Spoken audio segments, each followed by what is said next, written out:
अविकसित स्तनों के लिए या स्मॉल ब्रेस्ट साइज के लिए एक बहुत ही ट्रस्टेबल रेमेडी है जो कि होम्योपैथिक की है। ये प्रॉब्लम काफ़ी सारी महिलाओं के साथ देखी गई है और अनमेरिड जो गर्ल्स होती है उनके साथ में भी कभी कभी ये प्रॉब्लम होती है कि स्तन उनके पूरी तरह विकसित नहीं हो पाते। ब्रेस्ट साइज जो होता है बहुत ज़्यादा छोटा होता है, या कभी कभी ऐसा होता है कि हार्मोनल डिसऑर्डर की वजह से उनके साथ ये प्रॉब्लम बाद में हो जाती है। तो थायराइड हार्मोन्स जो होते हैं वो इस चीज़ों के लिए कहीं ना कहीं जिम्मेदार होते हैं। अगर वो कम मात्रा में बन रहे होते हैं तो स्तनों का विकास कम होता है।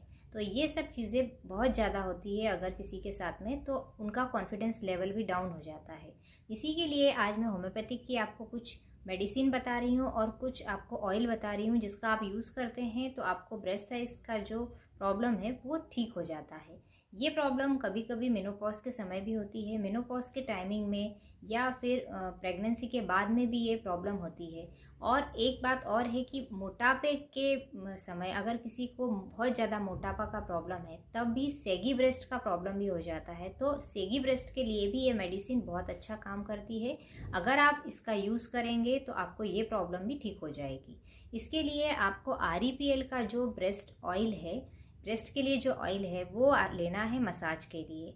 REPL एक बहुत अच्छी कंपनी है जिसका रिजल्ट भी बहुत अच्छा है, तो आपको उसका लेना है ऑयल और इसको आपने ब्रेस्ट पर दोनों तरफ 1-1 मिनट मसाज करना है। आप डे एंड नाइट दोनों समय इसको कर सकते हैं।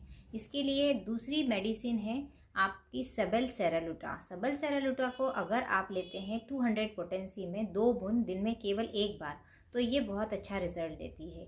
इसी के साथ में आपको एक और चीज़ है मैं बता रही हूँ, वो है होम्योपैथिक की सबसे बेस्ट चीज़ जिसको अगर आप लेते हैं तो आपका जो हार्मोन्स की वजह से प्रॉब्लम हो रही है वो भी ठीक हो जाती है। वो है कैलकेरिया कार्प।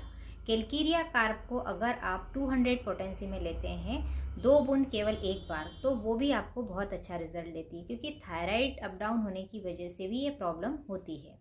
इसके बाद में अगर आपको हेमोग्लोबिन कम होता है या पूरी तरह प्रॉपर डाइट नहीं ले पाते हैं या विटामिन्स की कमी होती है तो उस समय भी ये प्रॉब्लम हो जाती है। या एनीमिया का प्रॉब्लम भी अगर आपके साथ होता है तो भी ब्रेस्ट साइज का इशू देखा गया है।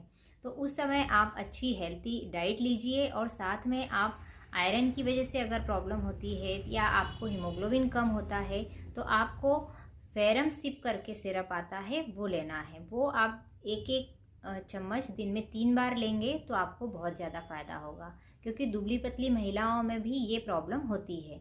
अगर वो बहुत ज़्यादा वीक है तो वीक होने की वजह से भी ये प्रॉब्लम देखी गई है।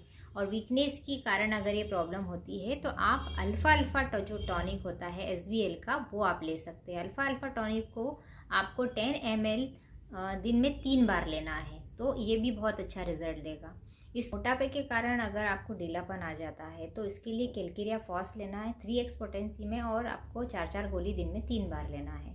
अगर फैटी टिश्यू अगर आपके ख़त्म हो जाते हैं तो उसकी वजह से भी ढीलापन आ जाता है, तब आपको आयोडम लेना है। आयोडम 200 पोटेंसी में लेना है, केवल 1 बूंद लेना है।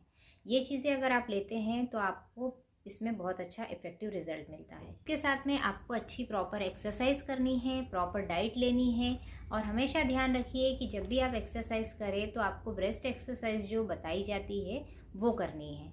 अगर ये जानकारी आपको अच्छी लगी हो तो आप इसको शेयर कीजिए और इसको सब्सक्राइब कीजिए, लाइक कीजिए। Thank you.